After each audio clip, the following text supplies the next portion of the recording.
Friends అందరూ ఎలా ఉన్నారు? బాగున్నారా? నేను కూడా బాగున్నాను. ఏంటండి అని చూస్తున్నారా? ఇది పప్పు గోంగూర అండి. ఒక్కొక్కరు ఒక్కోలా చేస్తారు. నా స్టైల్లో నేను చేశాను. ఇలాగే నేను ఎప్పుడు చేస్తాను. అది మీతో షేర్ చేసుకోవాలని ఈవేళ చూపిస్తున్నాను. దాని ప్రాసెస్ ఏంటో చూసేద్దామా? పెట్టుకున్నానండి. ఒక రెండు స్పూన్లు ఆయిల్ వేసుకున్నాను. గోంగూర కడిగి ఇలా ఆరబెట్టుకున్నానండి. గోంగూర మొత్తం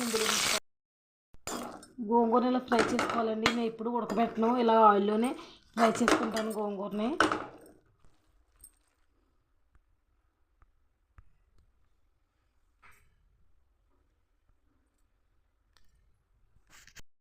గోంగూర ఉడికిపోయిందండి.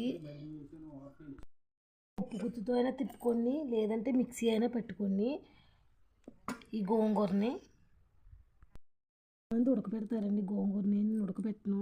ఇలా ఆయిల్ వేసి కాస్త ఫ్రై చేసుకుని ఈజీగా ఉంటే మిక్సీ పెట్టుకుంటాను, లేదంటే పప్పు గుత్తితో తిప్పుకుంటాను. పప్పు ఉడకకండి కుక్కర్లో, అప్పుడు ఇది కలుపుకొని మళ్ళీ ఇంకోసారి తిప్పుకుంటాను. ఇందులో పచ్చిమిరపకాయలు వేయను, అందులోనే వేస్తాను. మళ్ళీ తాలింపులో కూడా నేను పచ్చిమిర్చి వేసుకుంటానండి. ఒక్కొక్కరు ఒక్కోలా చేసుకుంటారు. నేనైతే పప్పు గోంగూర ఎలాగ వండుతాను, చాలా బాగుంటుంది. నానబెట్టుకుని కడుక్కున్నానండి. ఇందులో 5 పచ్చిమిరపకాయలు వేసుకుంటున్నాను. గ్లాస్ వాటర్, 3-4 విజిల్స్ వచ్చేలాగా ఉడికించుకోవాలండి పప్పుని. ఉడికిపోయిందండి, చూద్దామా? ఇదిగోండి ఉడికిపోయిందండి. వాటర్ అంతా ఇందులో వంచేసుకుని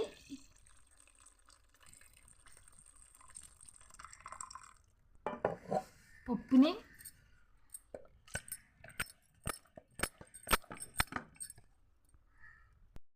వేసానండి. ఈ గోంగూర ఇందులో వేసుకుందాము. గోంగూర కలిసేలాగా మొత్తం కలుపుకొని ఈ పప్పు గుత్తితోనే తిప్పుకోవాలండి. సరిపడగా ఉప్పు అండి. ఇది ఉప్పు కొల్లు అంటే తిప్పుతాను కదండి, కలిసిపోతుంది.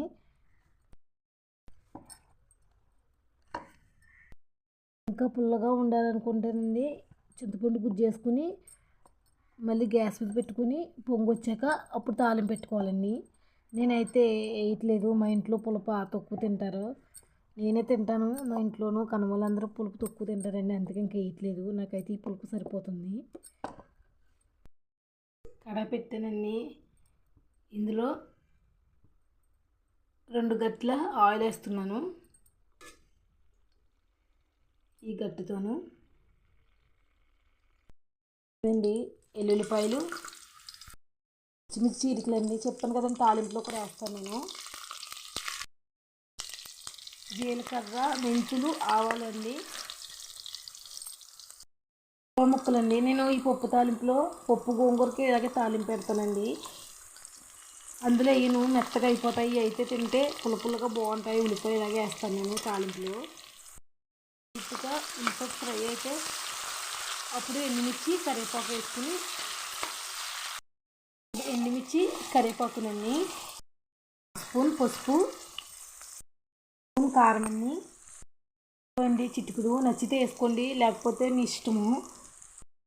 ఉప్పు ఎంత రుచిగా ఉండాలంటే ఈ తాలింపులో తెలిసిపోతుందండి.